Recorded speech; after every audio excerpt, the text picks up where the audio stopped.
안녕하십니까. 네, 국민의힘 조배수 의원입니다.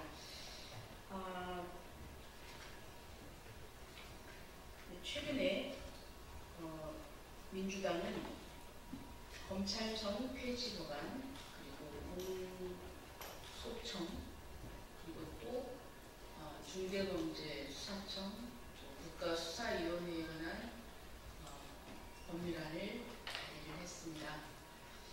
네, 검찰청을 폐지를 하고 완전히 형사사법제도를 바꾸겠다는 그런 발상입니다.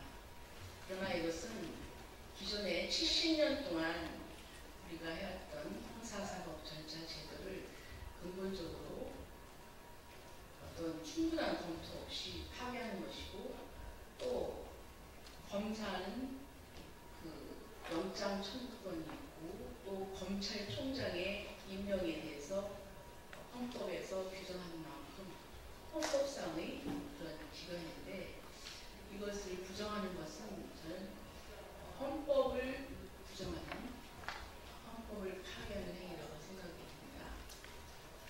이것과 관련해서 우리 법조계뿐만 아니고 일반 시민단체에서도 상당히 우려가 크고, 거기에 대해서 많은 비판적인 의견들이 있습니다. 그것뿐만 아니라 이재명 대선을 지나고 이재명 대통령이 되면서 지금 대법원의 유죄 취지로 파기환송된 그 재판이 이제 헌법 제84조를 이유로 추후 지정이 되었습니다. 이제 기한이 없이 재판 기일이 연기가 된 것입니다. 이것은 지금 사법부의 이 굴복입니다. 그러니까 다수 의석을 점한 이 다수 여당의 압박에 거기에 눌려서 제대로 이 상권 분립이, 그리고 사법부의 독립성이 지켜지지 못한 그런 처참한 현실이 되었습니다. 자, 이 부분에 대해서 오늘 국가수호국민연합, 그리고 렌 자유 얼라이언스, 또 멸공연맹, 보수의지대 등 30개의 시민, 청년단체가 오늘 기자회견을 하고자 합니다. 오늘 참석하신 분을 소개해 드리도록 하겠습니다.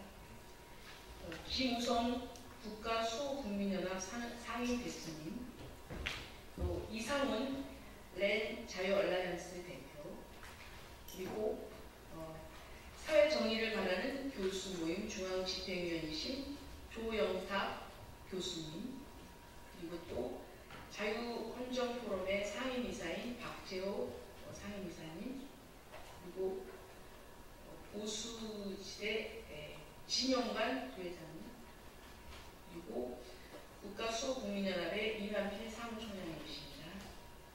자, 그러면 먼저 이만필 사무총장님 먼저 낭독하시겠습니다.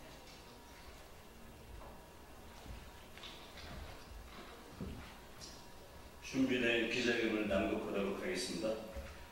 이재명 정부 및 더불어민주당의 상권 분립 파괴, 이재명 재판 기피, 검찰청 폐지를 규탄하는 시민단체 기자회견문. 모두가 지금 대한민국이 위기에 처해 있다고 말하고 있습니다. 6월 4일 이재명 정부의 출범은 이러한 국민의 우려를 씻어주는 것이 첫 번째 사명일 것입니다. 그러나 첫 출발은 국민의 근심을 내려놓는 일이 아니라 이재명 대통령 본인의 근심을 내려놓는 일부터 시작하고 있습니다.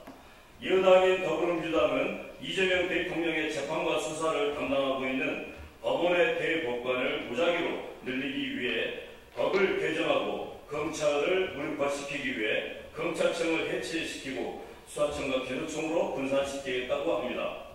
헌법재판소에서는 2021년 1월 28일 선고에서 권력 분립의 원칙은 국가 권력의 분리와 합리적 제약을 통하여 권력의 남용을 방지하고 이로써 국민의 자유와 권리를 보장하려는 것으로 국가 권력의 기계적 분립과 엄격한 절연을 의미하는 것이 아니라 권력 상호 간의 견제와 균형을 통한 국가 권력의 통제를 의미하는 것이라고 저는 재판부에서 결정하였습니다. 즉, 삼권 분립은 국가의 권력을 입법권, 사법권, 행정권의 셋으로 분리하여 서로 견제하게 함으로써 권력의 남용을 막고 국민의 권리와 자유를 보장하는 국가 조직의 가장 기초적인 원리라고 할 것입니다. 그동안 더불어민주당은 국민의 의사를 압도하는 입법권을 통해서 그들의 권력을 남용하였습니다. 윤석열 정부 들어 29번의 탄핵 소추를 남발하였습니다. 예산도 자신의 편의대로 대폭 삭감하였습니다.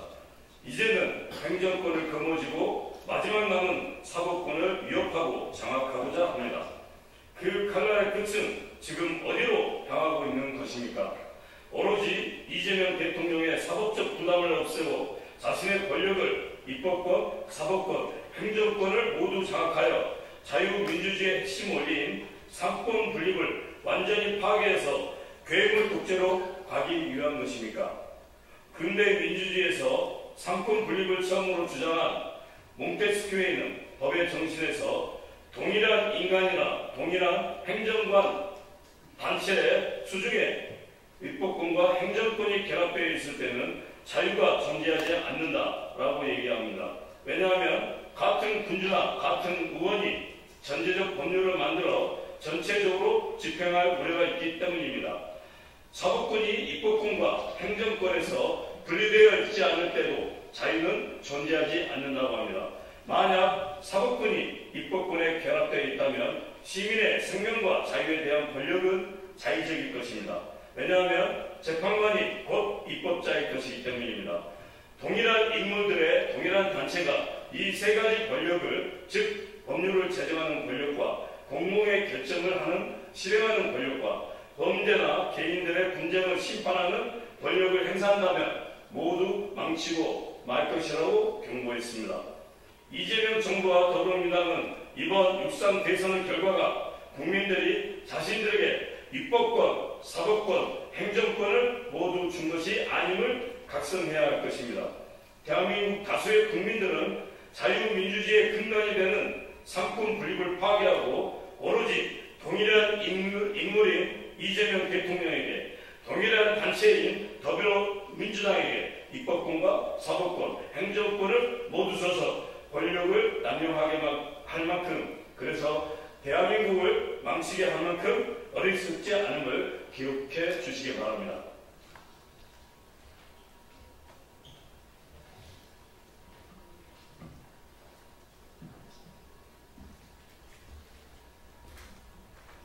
지난 6월 9일 서울고등법원은 오는 18일 예정이던 공직선거법 위반 사건 파기환송심을 무기한 연기하였습니다.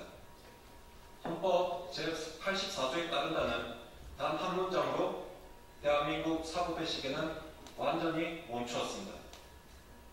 소추는 기소가 아닌 재판을 포함한다는 것이 헌법학자들의 압도적 다수설이라고 누군가는 거짓말을 하지만 학부생 시절 고려대 법대의 헌법, 형사법 교수님 그 누구도 15년 전에는 소추를 재판이라 그분은 분명 없었습니다. 건국 당시 제1헌법, 우리 재헌의 아버지들도 이 나라의 후손들 중 재판 중인 대통령 후보가 나온다거나 당선이 될 것이라는 예상은 하지 못했기 때문에 소추에 한정하고 재판은 명시하지 않은 것입니다. 더군다나 민주주의 회복에 대한 염원으로 이룩한 지금 87개혁, 6공화국 10차 헌법에서 처음 태동한 헌법 제68조 2항에 대통령은 판결의 사유로 자격상실됨을 적시한 것은 곧 대통령 또한 헌재의 결정만이 아닌 형사재판의 판결로 자격상실될 수 있음을 명확히 밝힌 것입니다. 이는 즉 오늘날 사법부의 재판정지 결정은 10차 헌법의 민주주의 정신을 정면으로 훼손하고 있습니다. 6월 9일 추후 지정을 결정한 법관분들과 나머지 4개 재판의 담당 법관분들께 말하고 싶습니다. 이회창 전 대법관은 서슬퍼런 50의 권력 앞에서도 오직 법과 원칙에 따른 인간의 존엄성을 지킨 소신 있는 판결을 내림으로써 자신의 자리는 보존치 못해도 법원의 양심을 지켰고 대쪽 판사로 우리 세대의 우상으로 국민들에게 남겨졌습니다. 그 양심은 무한하여 제 동문 수학한 법대 동기들도 학부 1학년 때부터 그분의 판결을 읽으며 대법관의 꿈을 키워나갔었습니다. 지금 정치 권력 앞에 엎드리는 모신만능주의 법관들만이 아니라 이회창과 같은 대쪽 판사는 과연 오늘날 살아 있습니까? 사람은 죽어서 이름을 남긴다지만 법관은 떠나도 판례는 영원히 남는 것입니다. 오직 대한민국에서 법관만이 그 무한한 명예의 기회를 가지고 있음을 상기해 주시길 바랍니다. 혹자는 국민 65%가 재판은 진행되어야 한다 해서 재판을 진행하라 말하는데 공감할 수 없는 말입니다. 설령 국민 99%가 재판은 중지되어야 한다고 해도 사법부는 오직 법과 원칙에 따라 사법의 정의를 세워야만 합니다. 사법부는 민이라는 민중의 뜻에 따라 흔들리거나 움직이면 스스로 그 존립의 의의를 상실하고 상권 분립의 기둥은 쓰러지고 자유민주주의도 무너지는 것입니다. 공산주의도 민주주의의 형태였고 무솔리니의 파시즘도 히틀러의 나치당도 총칼이 아닌 민중의 뜻을 얻고 민주주의 틀 안에서 태어난 지난 역사를 기억해야 합니다. 사법부는 이를 멈출 브레이크이자 민주공화국 체제 유지의 마지막 저지선입니다. 사법부 독립의 붕괴는 분명 20년 안에 이처럼 양갈래 전체주의 국가의 한길로 대한민국을 나아가게 만들 것입니다. 다가오는 역사의 굴레 앞에서 에드먼드 버크의 선의 방관은 악의 승리를 꽃피운다 라는 말을 이 나라 최고지성인 사법부의 긍지에 바칩니다. 감사합니다.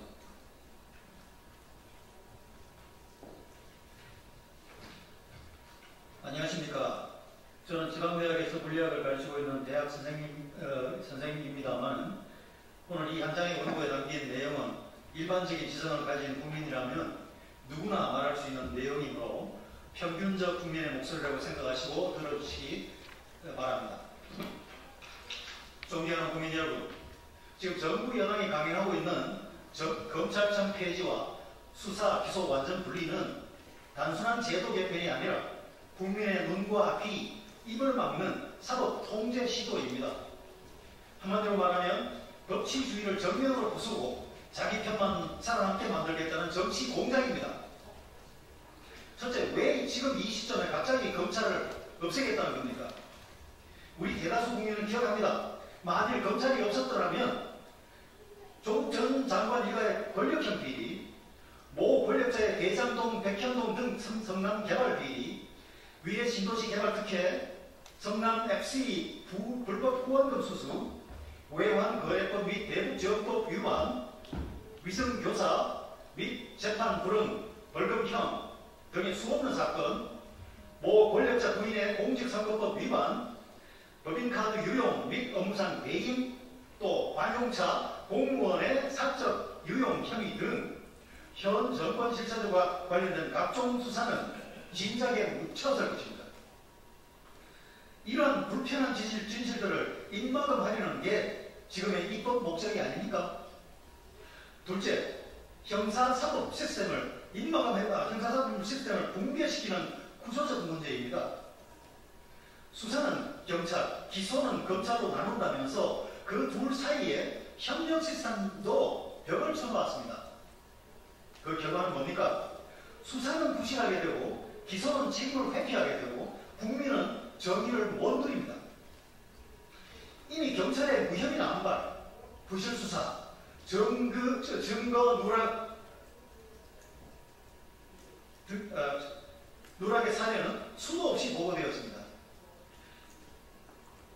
결국 범죄자는 빠져나갔고 피해자는 눈물 짓고 책임지는 사람은 아무도 없습니다.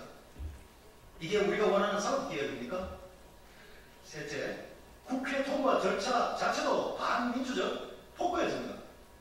법사위에서 제대로 된 논의도 없이 날치기 상정했고 야당과 전문가들의 반대 의견은 무시하고 심지어 상임위 소위 회의록조차 공개하지 않고 헌법상 권한을 침해하는 내용을 단독 강행 처리하였습니다. 사회 체계를 바꿀 정도의 중대 법안이 졸속 심사, 밀실 협의, 의회 폭주로 결정되고 있습니다. 이런 식이면 내일은 또 어떤 헌법기관이 없어질지 모릅니다. 헌법기관조차 눈에 가시면 없애겠다는 것입니까? 존경하는 국민 여러분, 검찰이라는 조직이 완벽하지는 않습니다. 동서고금에 완벽한 나라는 없었습니다.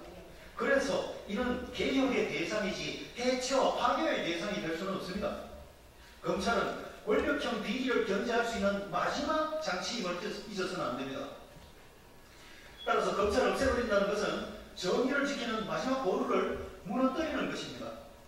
지금 벌어지고 있는 일은 개혁이 아닙니다. 반헌법적 입법 쿠데타라고 하겠습니다.